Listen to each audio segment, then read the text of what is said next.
Cool. Let's do another one like that. Huh? These are good. These are good. Amazing. Great to play with you again, Cyro. Yeah. Your hair looks beautiful. Some beautiful hair. Yeah. Special for you. You know, when we at the end, when you had the kashishi and I had those shakers, it looks like we were like flipping each other off and Yeah.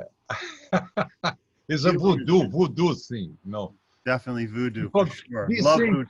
this thing like we doing, it's like so technological now here. No, my first time doing this.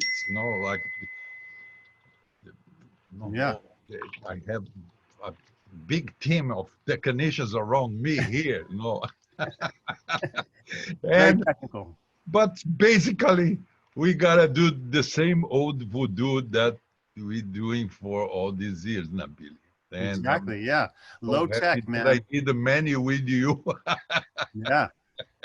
That's why we're percussionists, because we want to avoid having to plug in too many things and press buttons. Yeah. But so let's just briefly talk about you know, how we met. I just want to mention, you know, before I met you, I was, you know, just getting into Brazilian music. Maybe for about a year or two, I was learning, you know, Brazilian percussion at Drummers Collective, studying with Manuel Monteiro and playing a little bit with Peggy Boy. And I met Bob Moses, the great drummer composer, you know, one of my mentors, and he brought us together in a recording session. And I met you, and it was right away, you were the most beautiful person. You were so sweet, so generous with yourself and your playing. It was so much fun. And we became friends from that point on. But 2 years before that, I didn't even know where Brazil was. That's how ignorant I was. Yeah. I was a drummer. I was playing rock and roll and jazz and Broadway music and rock, you know, but I really fell in love with Brazilian music. So that got me to you and a lot of great musicians. So that's when we met. It's so funny you say that, because this so long ago, it's like a 30 blah blah blah just years, like a lot of years. Mid-80s, yeah. And it's many things that happened there I forgot, because the crazy life in New York and all this. but I remember exactly when I met you. First, you know, you impressed me so much, you know, that you're so young and so eager to learn and fearless, totally fearless. And it was a great moment for me too with Bob Moses. That recording was maybe it was one of the first recordings I did in New York. We went to this big studio. I remember he put one microphone in the ceiling. You know, I said, why he put the microphone up? But he was like very, you know, creative, you know, like with innovations. Oh yeah. And but yeah, for me too, you know, like when I came and I came, you know, to study the CMS. We're gonna talk about this later. Yeah. But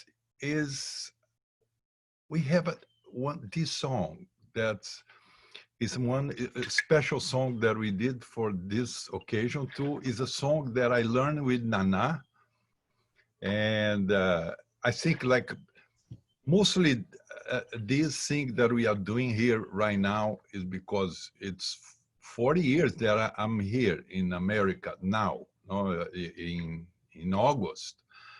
And I came to, one of the main reasons was to see Nana, you know, and then I learned this song with him because he plays with Gene Pepper, who was like a American native saxophone player. Probably one of the few Native American who played jazz. and he did this song. He used to play with Nana, and then I eventually end up playing with Nana, and I learned this song. And let's do this video. Show this video. Yanaho. Peraí.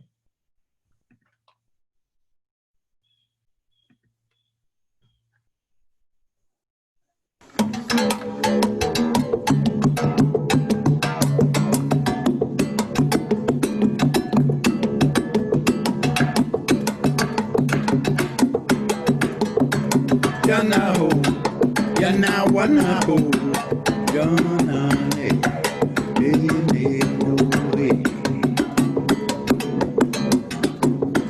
Yanaho, Yanayanaho, Yanane,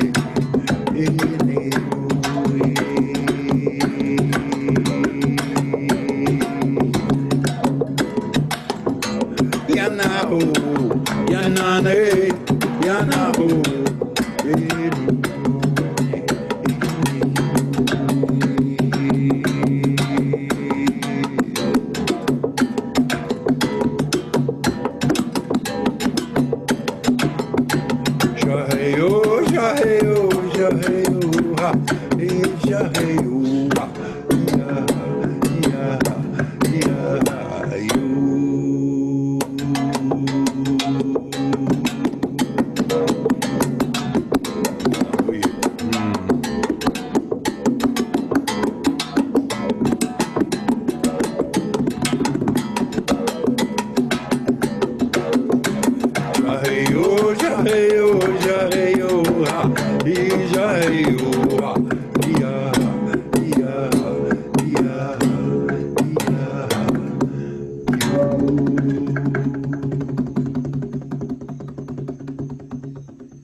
Yeah, that's great, Cyro. That arrangement of that Jim Pepper tune is beautiful. The way you play it and the way you sing it, it's really your own unique way of interpreting that song. I love it.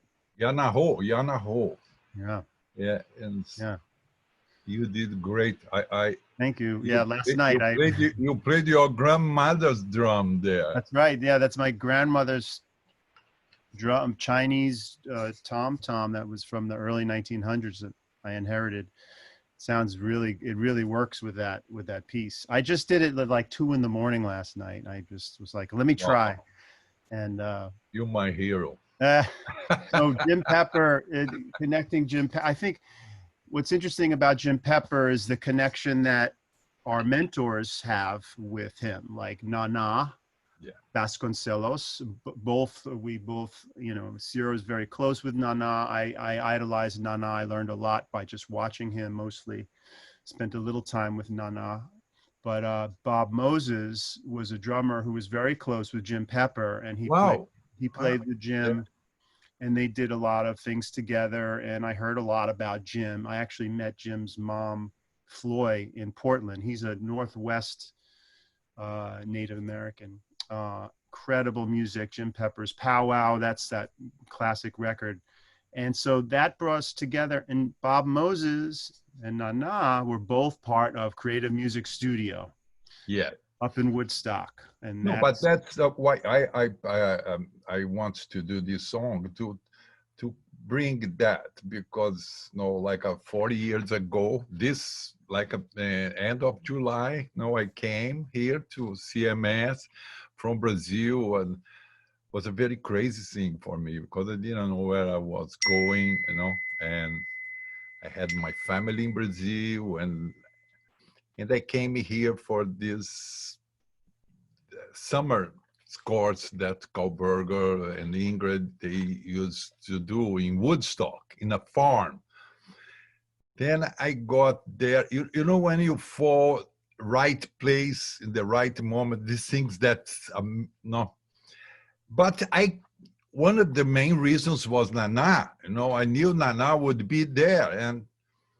And then Nana came, and he really, I don't think he really like me much. No, he don't want like, oh my God, this Brazilian, it's gonna be strong. But he liked girls a lot.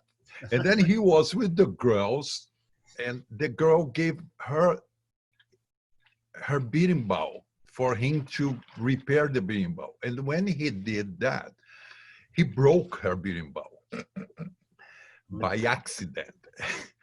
and it was so embarrassed situation. But I have my berimbau, and he said, "Give me your berimbau here," and gave to the beautiful blonde girl.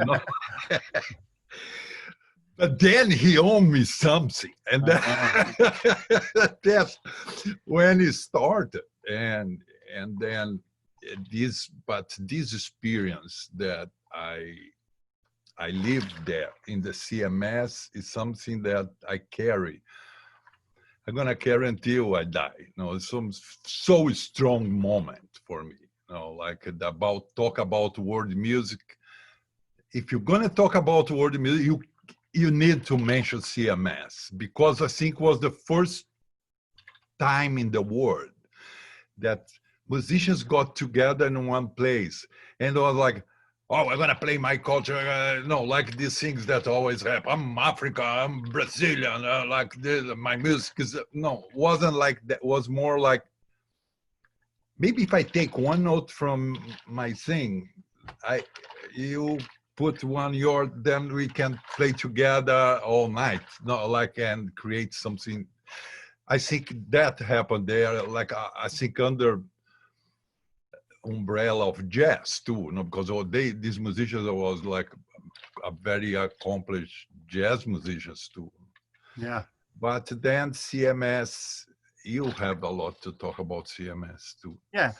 Well, I mean, it's so that's you were there in, I think that was the most incredible period of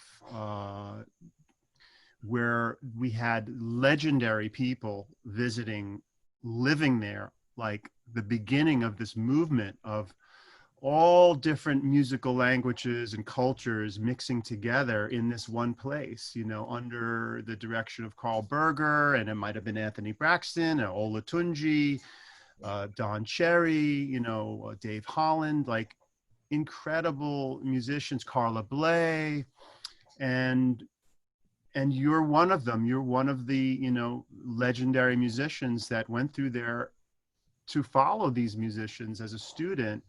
and then you make all these connections. And I think that's still what CMS is about now. You know, we're having a resurgence now. So it's Creative Music Studio. Brian has it Creative Studio. It's creativemusicstudio.org is the website, by the way. But it has an incredible history. And the fact that you came to this country just to go up to CMS to see Nana is like, it's like traveling to Mecca or whatever it might be for your, you know, like a religious thing. You gotta go and you have to meet the master. And it's such a beautiful story. And like, I'm so thankful for that you went there and you met Nana, and then you have this beautiful relationship with him throughout your life.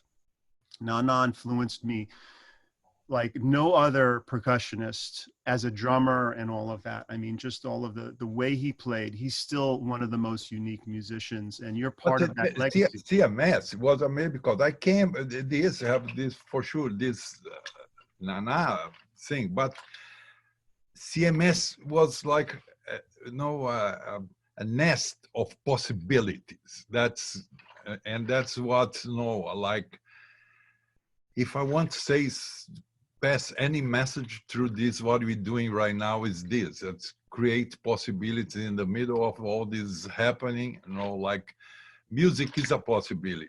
You know, and you know, I didn't even have all the money for the tuition. Was Tom Cora. Tom Cora was like he was a manager, and then when end up, like I had $70, you know, and I said, no, I don't go to Brazil. I go to New York City, you know, just to go there for a week. And I'm here 40 years now, you know, with this $70. And now we talk about this. We have another video here. It's not for this precise, but it's like CMS when they had the second version of Woodstock in Woodstock, you know. And then you can see Nana and many people who was on that time with me there. Let's let me just Berger, the lead, our beloved leader. Yep. Ed Blackwell. Eddie Blackwell, and Peter Applebaum, and many others. You guys see, you're gonna find. Yeah. Okay, I'll talk about the rest after. But this was the Woodstock Jazz Festival, the only Woodstock Jazz Festival presented by Creative Music Studio in 1981 or 2 or something. I think that you're right. Some footage of that.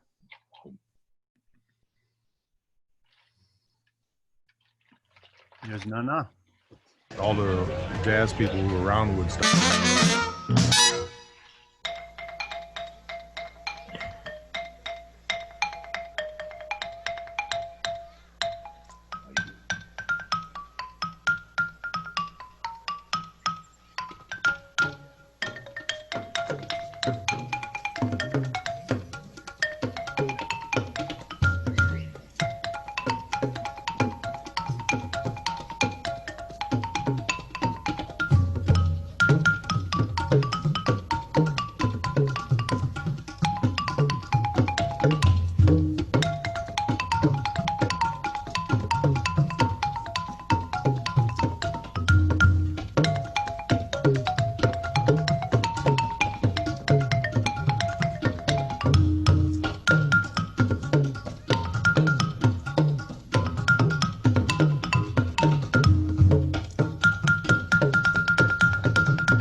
Yeah, that was Nana at the end, just ready to almost play Barenbow.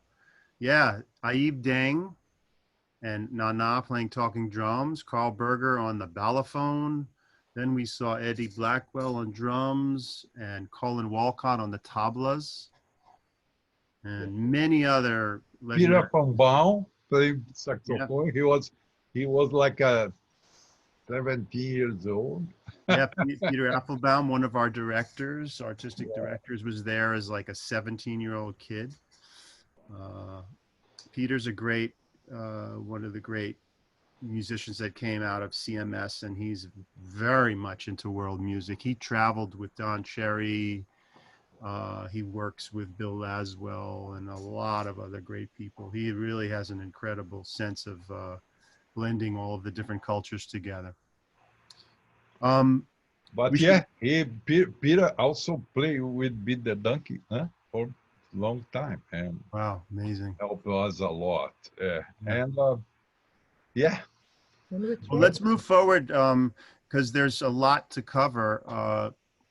And I think, you know, that was enough for now. If you need to, if anybody is interested in Creative Music Studio, creativemusicstudio.org, check it out. We'll be doing a lot more things. We'll be doing things online, but we'll be having a lot of events where we'll combine people from all backgrounds in music. We bring them together, and that's what we do. That's our thing. So stay in touch with that. Cyro and I, many years ago, Cyro lived about a mile from me. I live in Englewood, New Jersey. Cyro moved about half an hour away now in New Jersey, but we lived very close, and we decided to start doing workshops.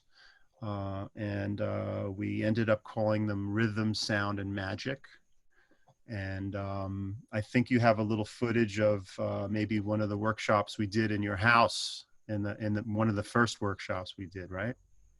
Or it was like you going very fast forward the story, you know, because when I met you first, like 30 something years ago, you know, he was so young, and then we did the thing with Bob Moses, and it was so funny because Billy was playing snare drum in samba.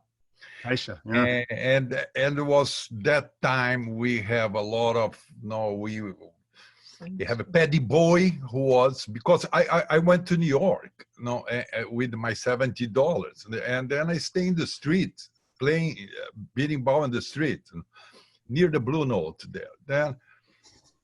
Then like I met Jimmy Cruz, and all the, like, the black community was the one who took care of me, the jazz people, Jazz Mobile and all this. I start to get into that, but then come Paddy Boy, who was I think it was the first samba manifestation in New York, like we did with good musicians, and then we start to play a lot of Brazilian, like, no, Brazilian sing samba, this, and then show up this blonde guy from New Jersey who plays snare drum like the devil, you know, like, wow, he played better than us. Then I remember the Brazilian very jealous of Billy, you know, and he could do, you know, he had technique and everything, and swing, you know. And then I didn't see Billy for a long time. Then I moved to New Jersey, and coincidentally we are like a few blocks of, and then I didn't see Billy, and Billy said, "Oh man, why you come to our show?" No, and then I went to his show, and he was a pop star, no, like, well, Medesky, Martin Wood, no, I remember I went there to sit in with you guys in the Beacon Theater. And Beacon Theater, yeah. Was packed. Yeah. I was playing that time with Herbie Hancock, and you guys put more people than Herbie, you know, like, wow, look at this. And then that's when we decide, let's do something together. No, I have the big living room, and that's what we did.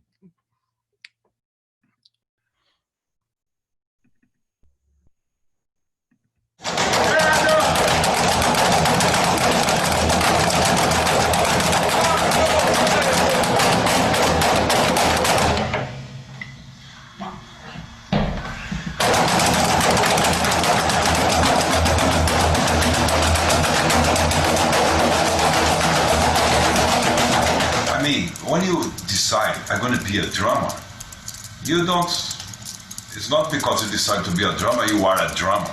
No, it's like a.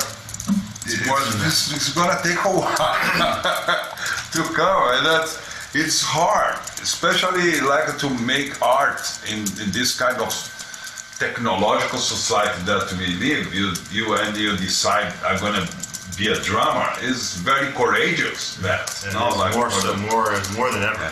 and it's going to have a lot of struggle, to be a drummer. Was a lot of struggle for me, and sure what for you. Oh, yeah. But the struggle that's really make the thing interesting.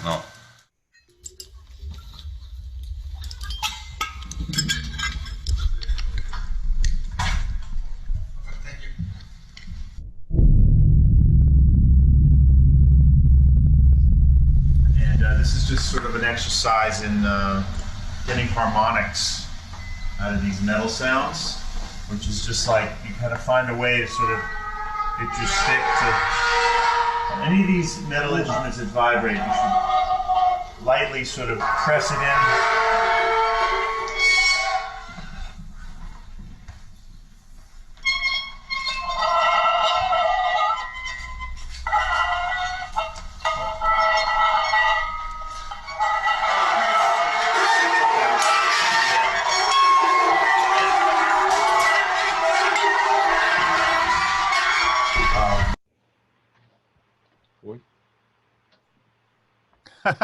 That ended with with that was sort of an experimental noise. It sounds like voices almost, but I thought we were going to see some of you working with them with the plastic tubs and everything. Yeah, But, well, a little bit there. No, that was kind of the beginning of Cyro and I, joining together and sharing our instruments with the workshop participants and showing them how we make music together, teaching them some rhythmic ideas. Some things come from Brazilian, some from West African, some from Bali, everything. We brought everything that we've learned in, and we still do that and share what, everything we can do.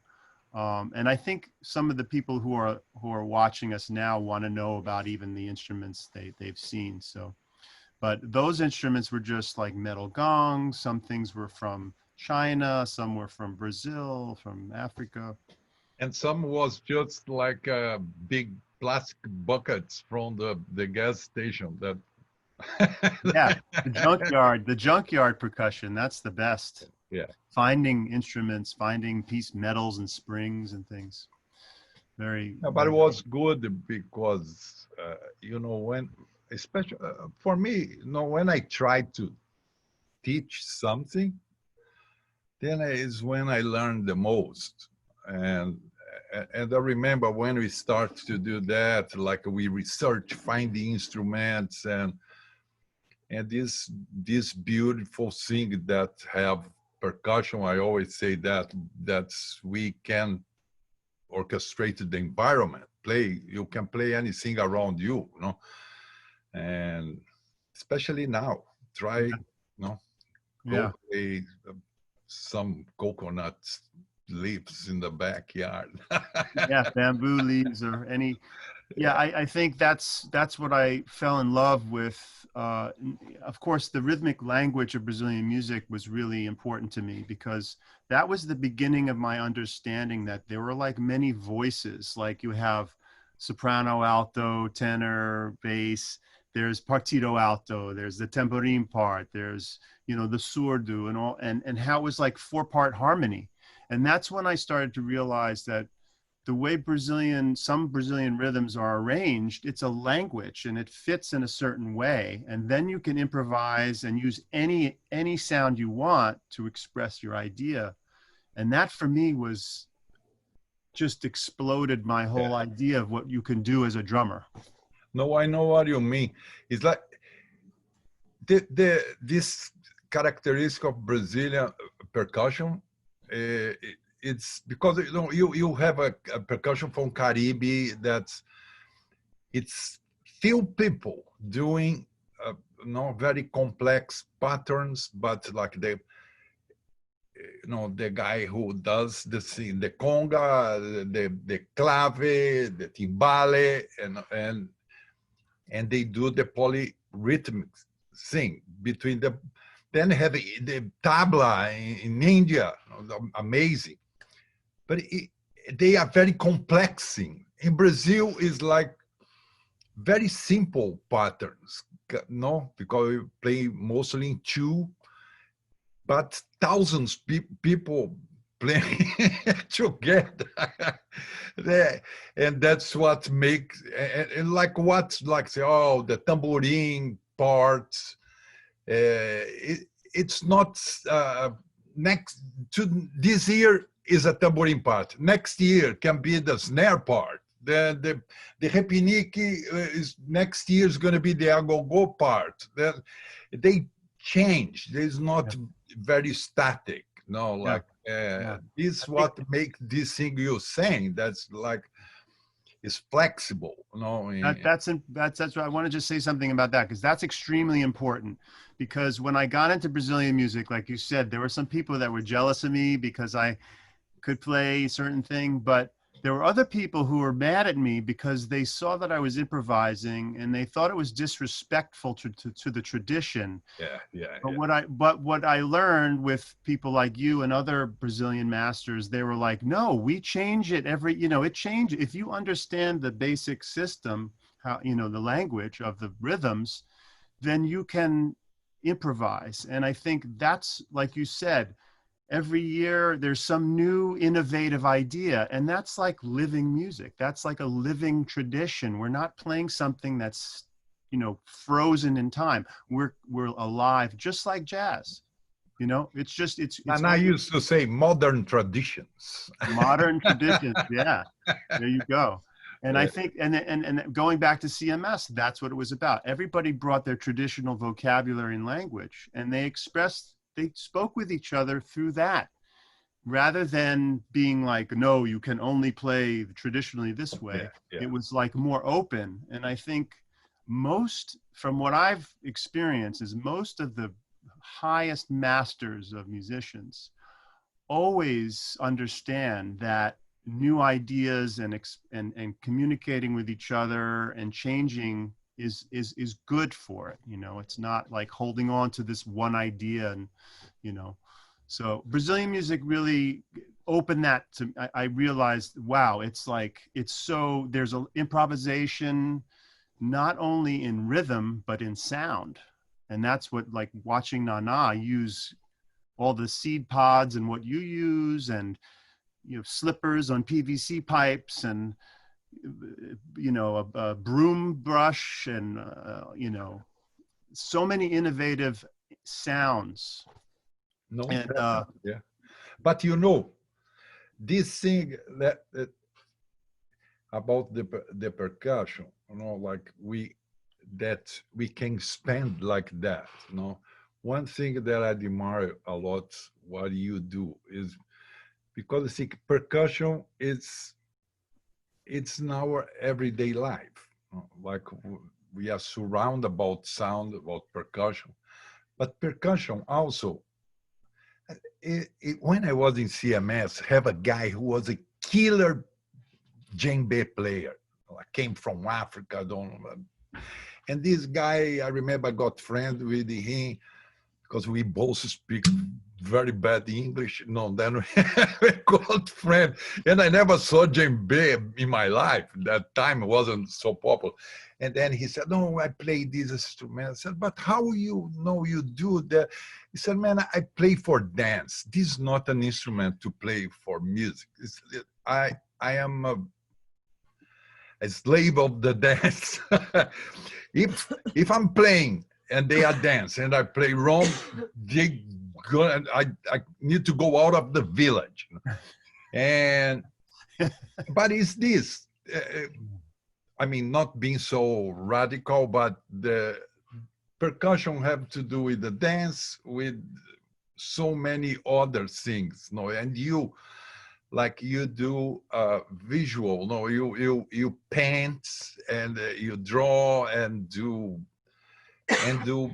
cinema, no? Do film, and this I think is great, no? Like because it's not just like to be a musician, but to bring this to another other arts, no? Yeah, yeah. You're seeing, yeah. I think that's by really studying really many different ways of percussionists, how they express themselves.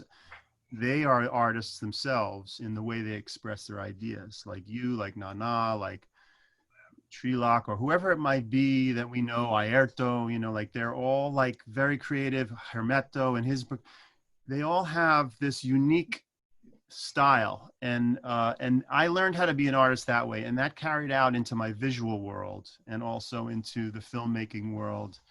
And speaking of filmmaking world, you know, I think, and also just sound is how we can compose and use sound in film.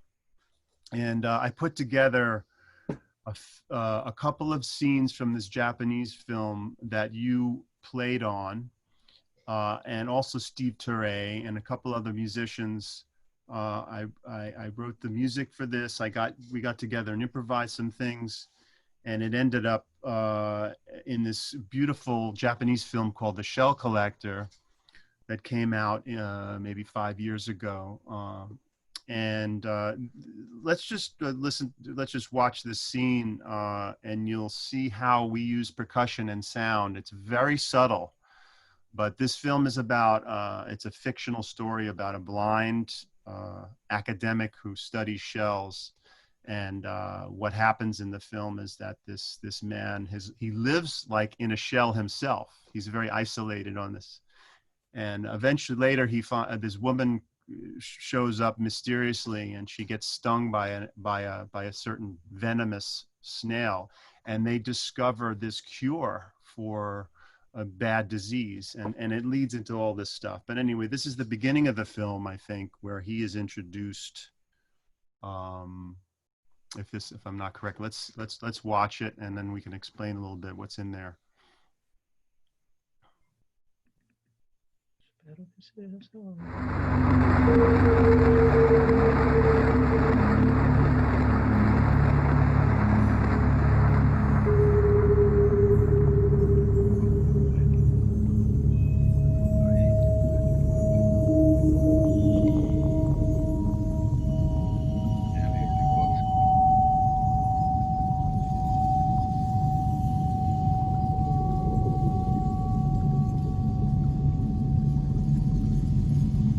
essa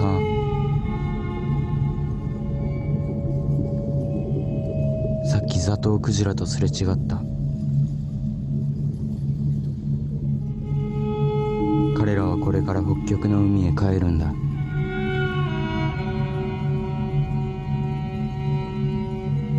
冷たい水の中で次の旅の準備をするんだって。生物は種類ごとにそれぞれ自分の生活に適した場所に生息するんだ。そうだね。自然を理解しようと思ったら自然に従順になるより他に道はない。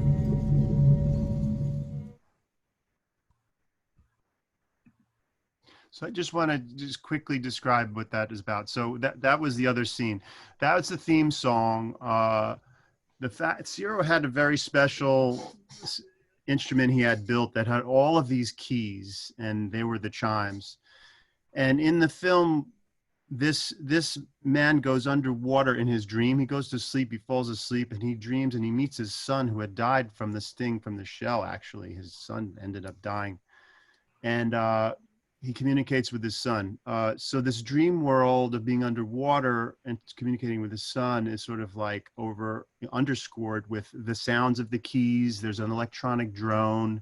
There's a violin melody that I wrote that's sort of definitely more related to a folk melody, closer to the, like maybe the Okinawan or simple kind of melody that might be from a folk sort of culture like that. And then we also had some shell sounds, but that was it. Very simple, created that vibe. So let's just go to the next one. And this next one is going to have the great Steve Turre, who's a trombonist who also plays the conch shells. And Cyro is playing like an udu drum, like a clay drum. He plays with his hands and makes that air sound that it's very subtle. You'll hear it how we use this.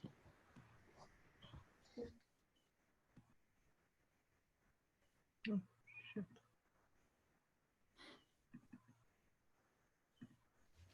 貝はとても不思議な生き物だ。貝類は地球上で昆虫類に次ぐ大群である。その数は11万種を優に超える。あらゆる地形に適応し、多様な進化を遂げながらも、貝は5億年の時を超えてその螺旋形を維持してきた。貝殻はカルシウムでできたいわば骨だ。中にも整然と螺旋が渦を巻いている。貝は自らの分泌物で作り上げた美しい骨格の家の中で一生を過ごす。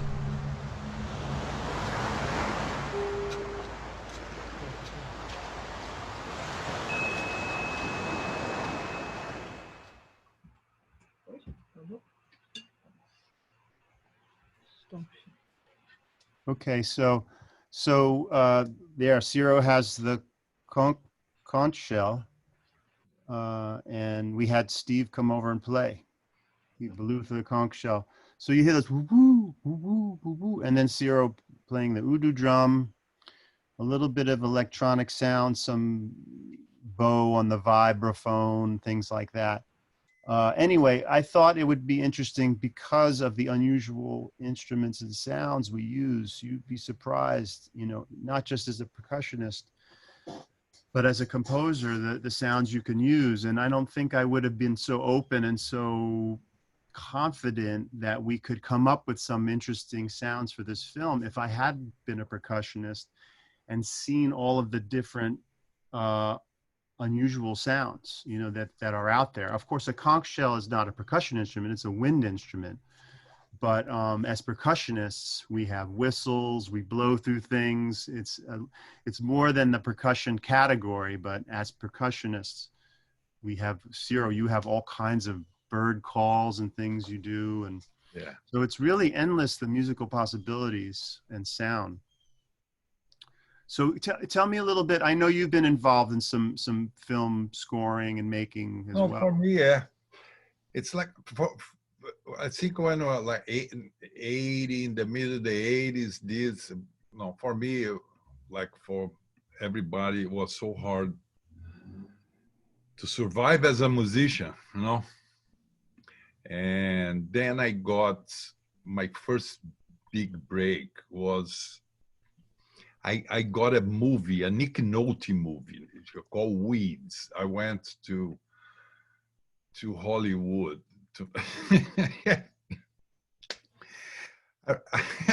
I remember the guy called me, that time, and he said, "Oh, I have a movie job for you.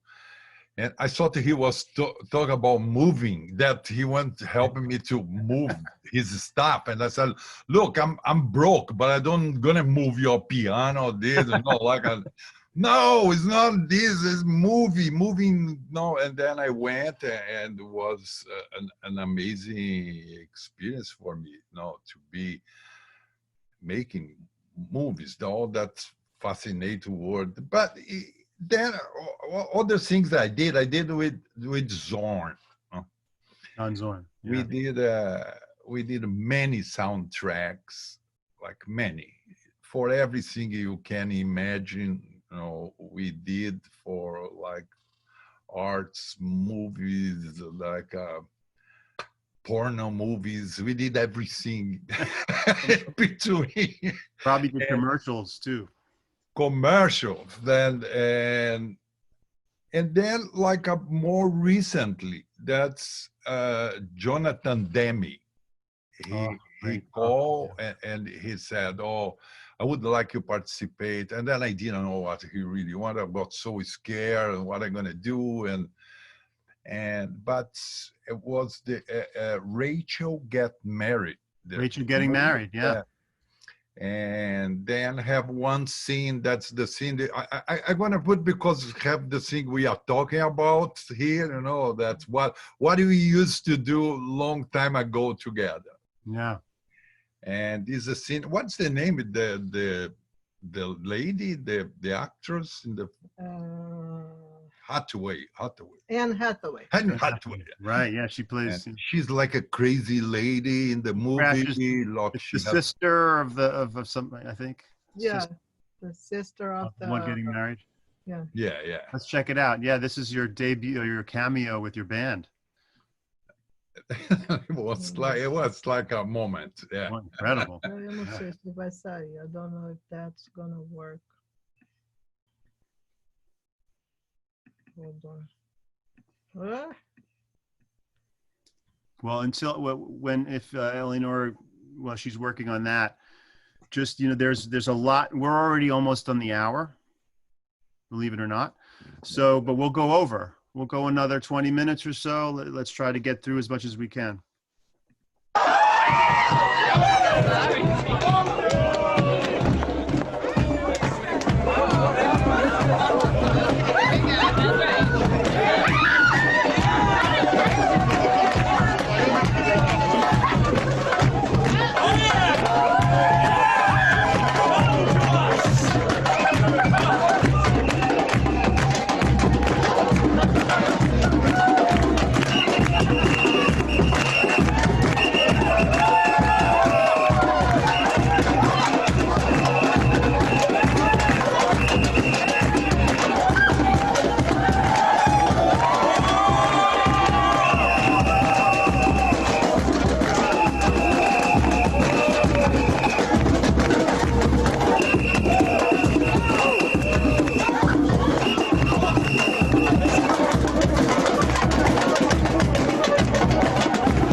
It looks like Anne Hathaway's character is starting to have a little breakdown there. Something's going on in her head, you can tell.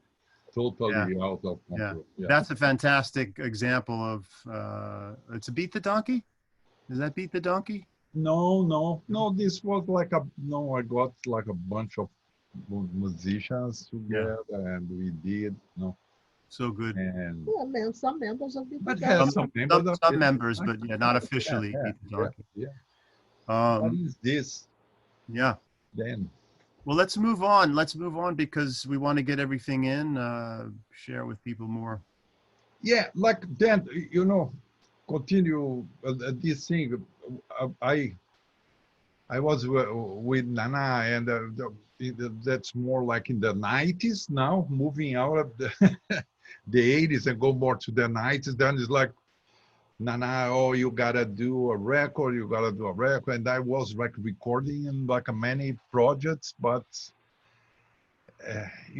many things you record and wasn't in the shelves there. It's, I don't want to do another, but no, you gotta do. And Zorn, they really pushed me to do an album, and then I did this songs from Villa Lobos, and Who is a Brazilian composer? that's like is our Argentina? main composer, like the source for us, like all in Brazilian music, like Tom Jobim is a big, very influenced by him, and Nana, everybody. Then I never knew that I never gonna play like Villa Lobos music the way it was supposed to play, and then I did my interpretation. And by the time I was living in Lower East Side, then many of the musicians are like from with Zorn, with Mark Rebo, with Greg Cohen, and Shango Spasiuk, who was an amazing accordion player from Argentina. And then this, I don't gonna play the record, but I have I did a band called one of my projects, Vira Locos, and we're gonna play a little, how you call in English? This Little Hillbilly Train. Little Hillbilly Train. That's one composition, very famous composition of Villa Lobos. Yeah. Okay. E agora, como é que foi? Agora, hold on. Just a minute.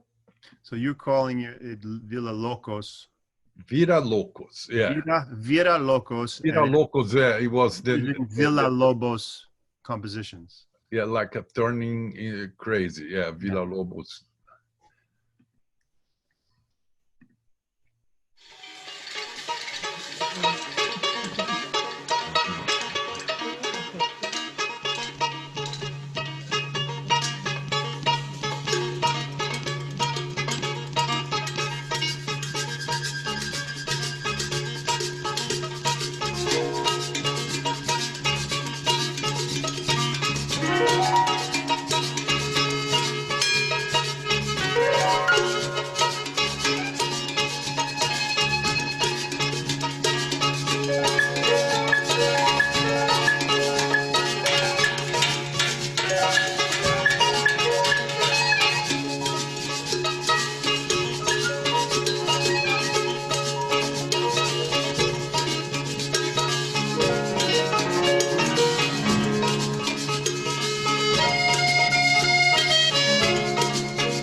Beautiful.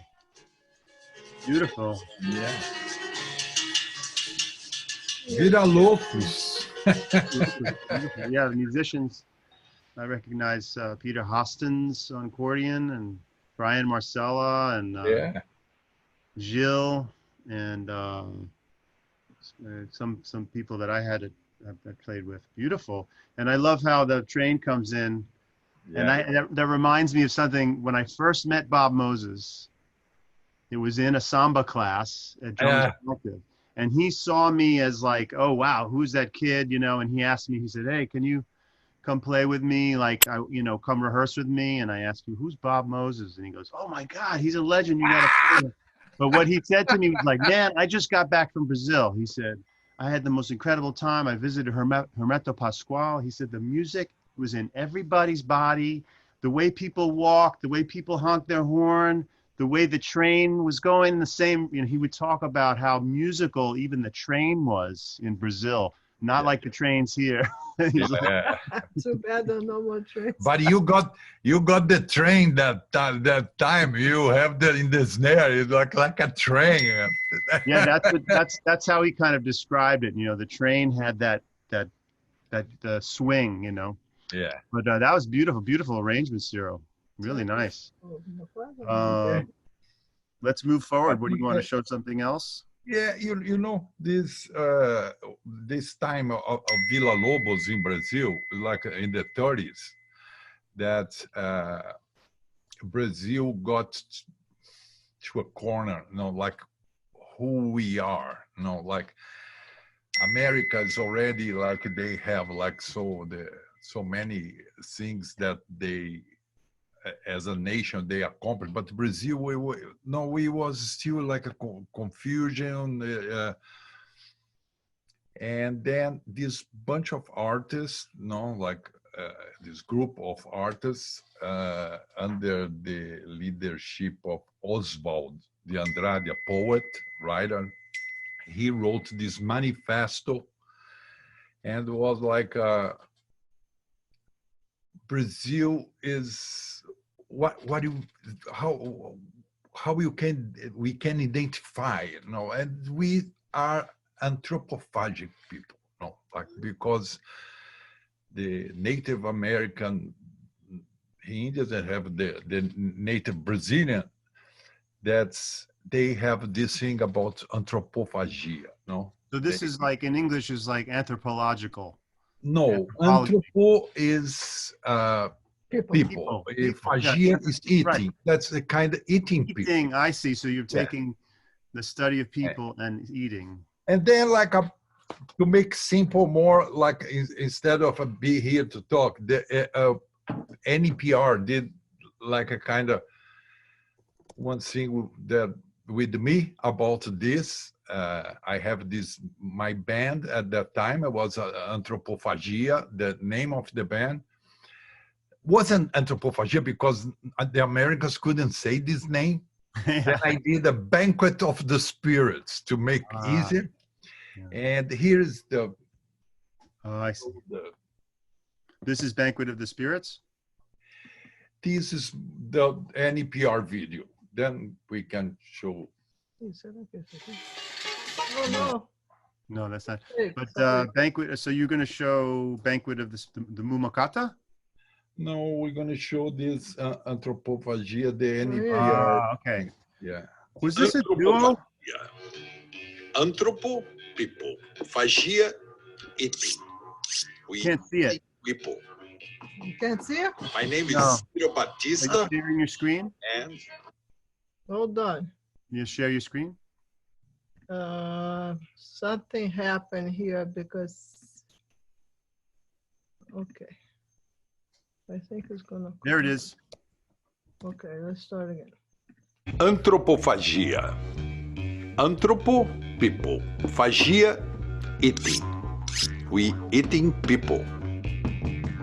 My name is Ciro Batista, and I'm a Brazilian percussionista.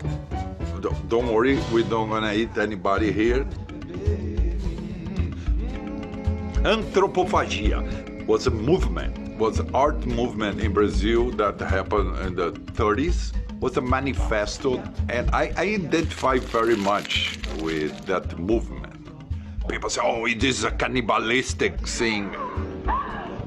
Okay, the natives in Brazil, they eat people, but they wasn't eat the meat. They was trying to eat like, you are my enemy, but I respect you. I love you, and I love you so much that I'm gonna eat you. I ate John Zorn, I ate Paul Simon, I ate Celine Dion, I ate Miles Davis, the American Constitution, the French Revolution, I ate Jesus, I ate Buddha, and I'm trying to eat you guys right now.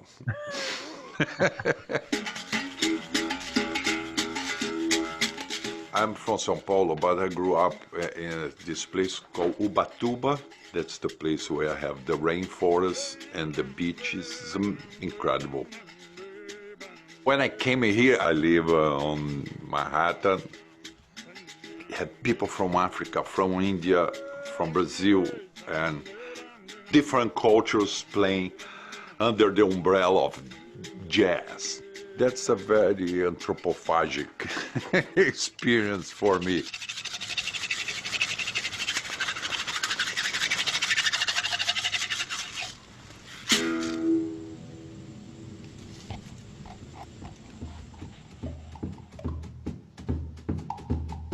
Even the way you make the instrument can be anthropophagia.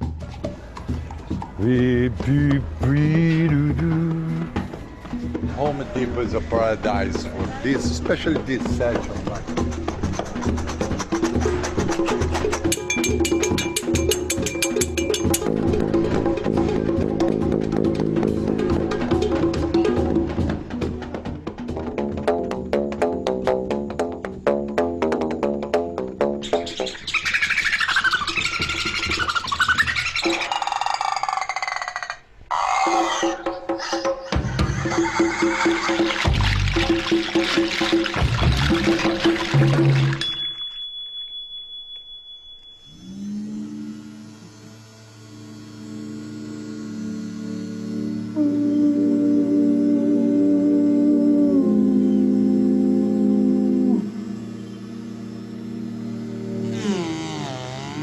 I see anthropophagy in so many things. It's a possibility, possibilities for me. You know, I played with Paul Simon, played with Sting, played Villa-Lobos music with Zorn. And then I put that in a blender, you know, and made a juice. I think that's what I am now. You know. Everything that comes from outside, we eat, we digest, regurgitate, and eat again and again and again. We all eating each other.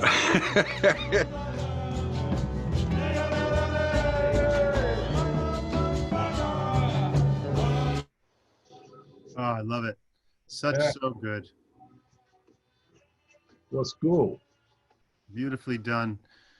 Wow. So we only have, you know, Tell we me, only, what do you think, Billy? but That's I'm going to tell you we have about 7 minutes, then we should take questions. So we could play one more song and that's it. one more thing, answer questions, and then maybe close out with a video. So show one more video. Choose Yeah. your. Then I would like to show one more video.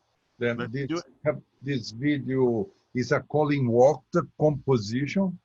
Colin Walcott, great. Yeah. Yeah, another CMS. Yeah, and then they have at that time. I think this band Codona was a band that's very important, like a world music, you know. Actually, I was talking before we start this thing here. I was talking with Gabby. That's when the World Music Institute started. I think Nana was very involved starting this organization, and we did some shows,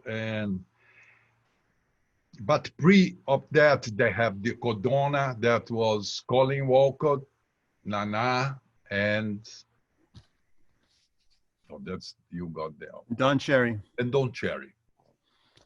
And then that's going to be our homage to these guys who were very brave in doing that. And that's my project called Banquet of the Spirits, and the song is Como Macata.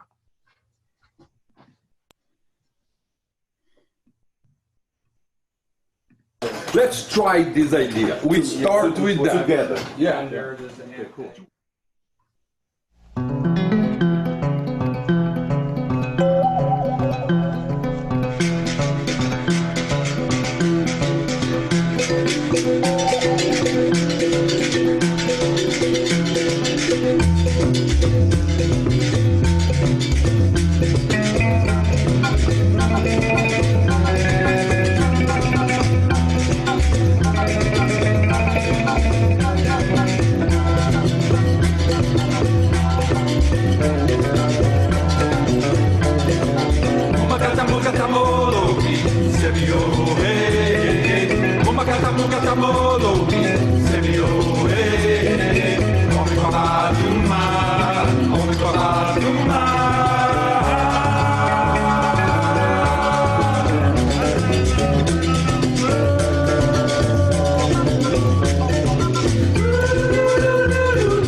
I'm gonna cut because it's no, we have a short time. Yeah, yeah, that's beautiful. What a great band. What a beautiful sound. So Yeah. many different.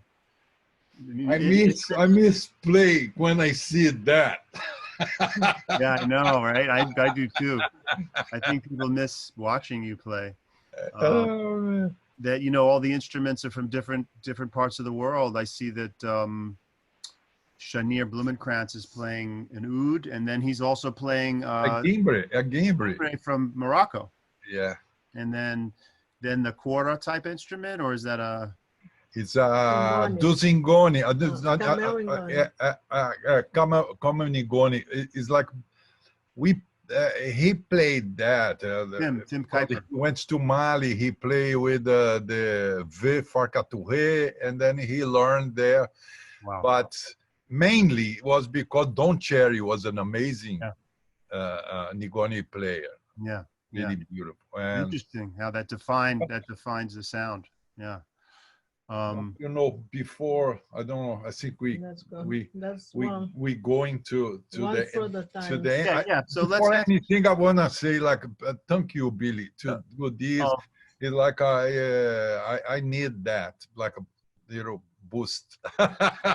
Me too. I love it. 40 years here, and then I can at least commemorate with you and for Brian, for Gabi, Yuri, who help put these videos together, and especially this lady here. Eleonora, yes. We're not going yet, but yes. But, I want to say that to take out of my chest. Right, okay. Get it off your chest. Yeah, well, I love you, Cyro and Eleonora, and I love the World Music Institute. I think it's a great organization, like our CMS, Creative Music Studio, as well.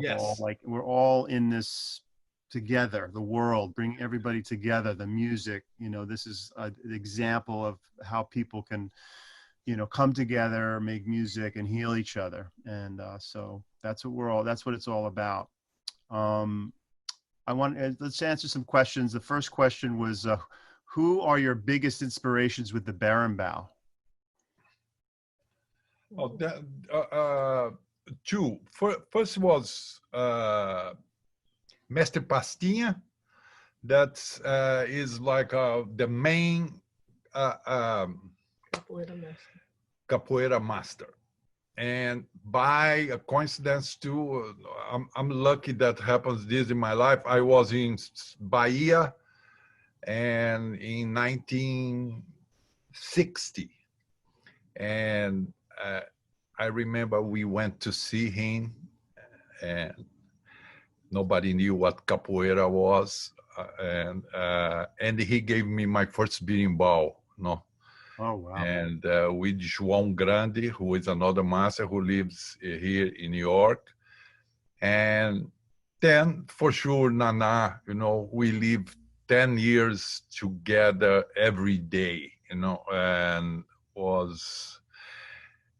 I came here to study here. And then it was one of these amazing stories that turned well, because I end up have a band called Bush Dancers with him, his band, with Sérgio Bandão and Tisgo, and then I was my first tours, that he brought me, and learning berimbau was, how more I learned like berimbau, we used to cook together and say, okay, let's do this, como é bater a clara, do the eggs, the egg whites, like this. And then he said, oh, look, I do like ta-ta-ta-ta-ta-ta-ta, because that's how I practice berimbau, like beating the egg whites very fast. Wow. And I think music is like that. We needed to kind of take out this too academic thing, especially now, and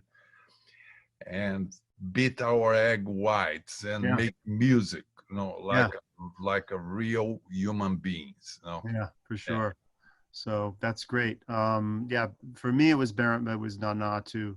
Also, for talking drum, Nana introduced the talking drum to me. First time I saw someone really playing, and also King Sunny Ade's drummers playing. But Oh man, you remember King Snania? yeah, yeah. I went to Nana to see the King Snania. Yeah. Those guys are not a league, no. Like, Oh, yeah, that it's like there. It's just total musical voices. Someone asked, this is a quick one. Have either of you played Native American water drums? I have not. Have you? Just a yes or no. Never. Okay. Someone was asking to please to talk about the instruments you're using, but we are. Yeah. And someone is just thanking us for inspiration. What excites you most about percussion music playing now? I think we've been explaining that why. Yes. What is the meaning of roda? And what is a comparison between clave and roda? Roda, like roda, R-O-D-A. I don't know. Roda De capoeira? Roda usually that I know could be two things. One is Roda de Capoeira. That's the main one. Is a circle they do, and inside this circle, like we have a beating ball, because it's actually it's 3 beating balls. It's that that's the in the Roda, and the gunga. The middle beating ball is the one who drives the whole ritual, and that's a roda. And the two guys, I don't know, nobody knows what they're doing, if they are dancing or they fighting. I think they're doing both things. Right. It's like you see a coin. No, you can't see the coin. What in the back of the coin? No, you need to turn. Then the capoeira is like this. Yeah. And also have roda de samba. Roda de samba is like people who in the backyard of their house in the suburbs of Brazil, they Get together. they like they say they kill a cat, they do barbecue there, and boom, and Drink play cachaça. Drink cachaça. drink cachaça, no, caipirinha, and all that, and then they make a roda. And a roda basically is like they sing a chorus together, you know, and then improvise. Like I'm gonna improvise. Oh, look, Billy, he plays talking drum, but he used this glass and he has this beard, and he's each one like poke each other, improvising, and then come back to the chorus again. It's samba, roda de samba, like a partido alto. That's what they call. Okay. But clave, never say about clave to a Brazilian that's against the religion. No, clave does exist. Different culture. Yeah, different culture. Yeah, it's a wrong thing to say. Not in African. I've never heard anybody in West Africa, Central Africa talk about clave either. But between us, like if you tambourine would be maybe a clave. Right. But it's something that's not static during the song, because Claudio Roditi just told me that before he died. He said, no, you can play tambourine. You shouldn't play like one pattern. You should play together with the melody, And tambourine, like this would be the clave,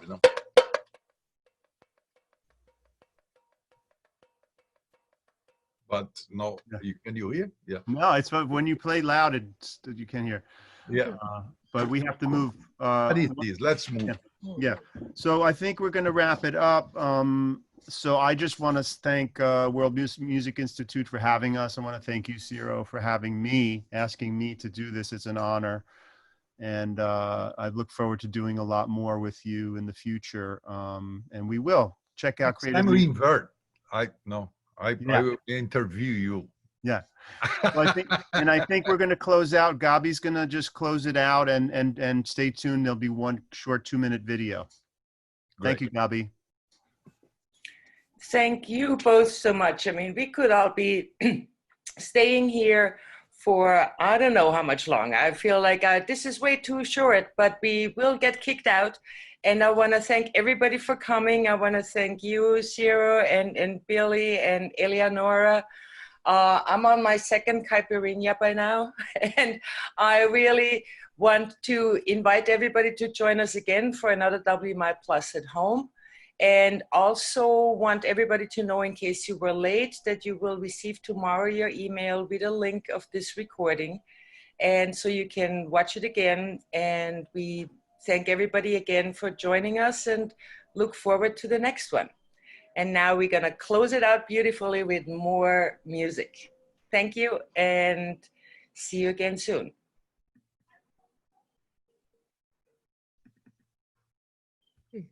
Oh, yeah, so.